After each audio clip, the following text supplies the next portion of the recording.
আসসালামু আলাইকুম রহমতুল্লাহি ওবারাকাতু। আজকের ভিডিওটা হলো স্বামীর মনে ভালোবাসা সৃষ্টি করার ৮টি উপায়। স্বামী হচ্ছে এমন একজন মানুষ যার সাথে সবকিছু ঠিক থাকলে মনে হয় পৃথিবীর সবচেয়ে সুখী স্ত্রী আমি। আর যদি স্বামীর সাথে সম্পর্ক ঠিক না থাকে তাহলে মনে হয় আমার চেয়ে দুঃখী মানুষ পৃথিবীতে আর একটাও নেই। তাই স্বামীর মনের ভালোবাসা সৃষ্টি করার জন্য এই উপায়গুলো ট্রাই করতে পারেন। নাম্বার ১, সুন্দর ও আকর্ষণীয় পোশাক পরুন। স্বামী পছন্দ করে এমন কোনো পোশাক বা তার পছন্দের কালারের পোশাক পরতে পারেন। আপনার চুল সবসময় সুন্দর করে আঁচড়িয়ে রাখুন। আপনি যদি গৃহিণী হন তাহলে রাতের পোশাক সারাদিনে পরে থাকবেন না। নিজেকে আকর্ষণ করে এমন সুন্দর করে সাজিয়ে রাখুন।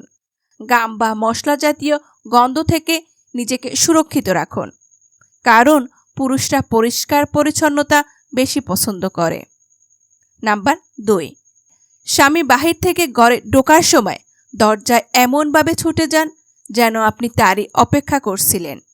দরজা খোলার সাথে সাথে হাসি মুখে সালাম দিন। ঘরে ঢোকার সাথে সাথে সমস্যার কথা বলা শুরু করবেন না। তাকে কিছুটা মানসিক বিরতি দিন। গুরুত্বপূর্ণ কথা হলে আগে তার শরীরে মেসেজ করুন। যদি ঘুম পড়ে তাহলে কথা বলা থেকে দূরে থাকুন। আপনার স্বামী ঠিক বুঝতে পারবে আপনি কিছু বলতে চাইছেন। ঘুম ভাঙার সাথে সাথে সে আপনাকে অবশ্যই জিজ্ঞেস করবে। আর যদি জিজ্ঞেস না করে তাহলে চা বানিয়ে দুজনে খেতে খেতে কথা বলুন। দেখবেন আপনার উদ্দেশ্য সফল হবে ইনশাল্লাহ। নাম্বার ৩, আপনার শাশুড়ির সাথে ভালো আচরণ করুন। যেমন আপনি চান আপনার স্বামী আপনার মায়ের সাথে ভালো ব্যবহার করুক। আপনার স্বামী কোনো কথা বলার পর বারবার জিজ্ঞেস করবেন না কি ভাবছ। অন্যর কাছে নিজের স্বামী স্ত্রীর সমস্যার কথা বলা থেকে বিরত থাকুন। এমনকি সাহায্য বা পরামর্শ চাওয়ার অজুহাতেও না।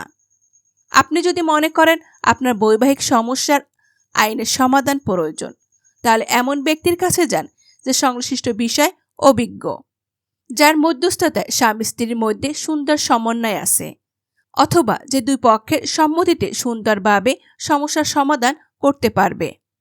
নাম্বার ৪, আপনার স্বামীর এমন বিষয় প্রশংসা করুন যে বিষয় নিজেই যথেষ্ট আত্মবিশ্বাসী নয়। আপনার প্রশংসা তার আত্মবিশ্বাস বাড়াবে। কখনো আপনার স্বামীর সাথে অন্যদের তুলনা করবেন না, বরং বলুন, স্বামী হিসেবে তুমি শ্রেষ্ঠ, বিনয়ী এবং আত্মবিশ্বাসের সাথে কর্কশ ভাষায় নই। কখনো বলবেন না অমুকের স্বামী তো এমন করে না, তুমি এমন কেন করো। আপনার স্বামী যেমন তাতে সন্তুষ্ট থাকার চেষ্টা করুন, কারণ কেউ নিখুঁত নয়, আপনিও নন। যদি নিখুঁত স্বামী চান তাহলে জান্নাতে যাওয়া পর্যন্ত অপেক্ষা করুন, কারণ জান্নাতের স্বামী স্ত্রী দুজনই হবে নিখুঁত ও ত্রুটিমুক্ত। নাম্বার ৫, স্বামী যখন কথা বলবে তার কথা ধৈর্য সহকারে শুনুন। মাঝে মাঝে তাকে প্রশ্ন করুন যাতে সে বুঝতে পারে আপনি তার কথা আগ্রহ দিয়ে শুনছেন। তাকে ভালো কাজে উৎসাহিত করুন। তার মেজাজ খারাপ থাকলে তাকে কিছুটা সময় একা থাকতে দিন। সে যদি আপনার উপর রেগে গিয়ে চিৎকার করে তবে তাকে চিৎকার করতে দিন। সে রেগে গেলে আপনি চুপ করে থাকুন। দেখবেন ঝগড়া তাড়াতাড়ি থেমে যাবে ইনশাআল্লাহ। মনে রাখবেন আপনার স্বামীরও আবেগ অনুভূতি আছে, তাই সেদিকে লক্ষ্য রাখবেন। নাম্বার ৬, তাকে তার বন্ধুদের সাথে কোনো রকম অপরাধবোধ ছাড়া কিছুটা সময় কাটাতে দিন।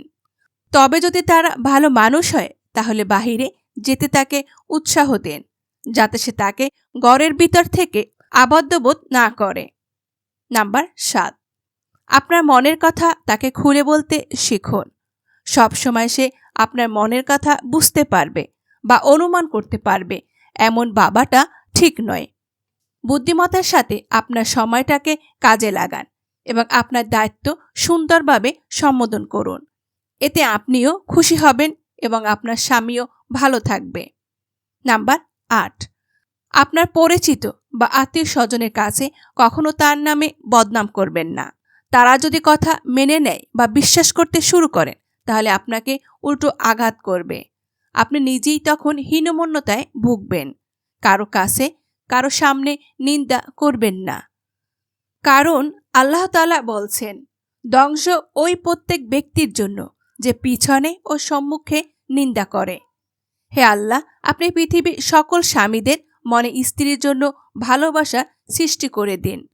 আমিন।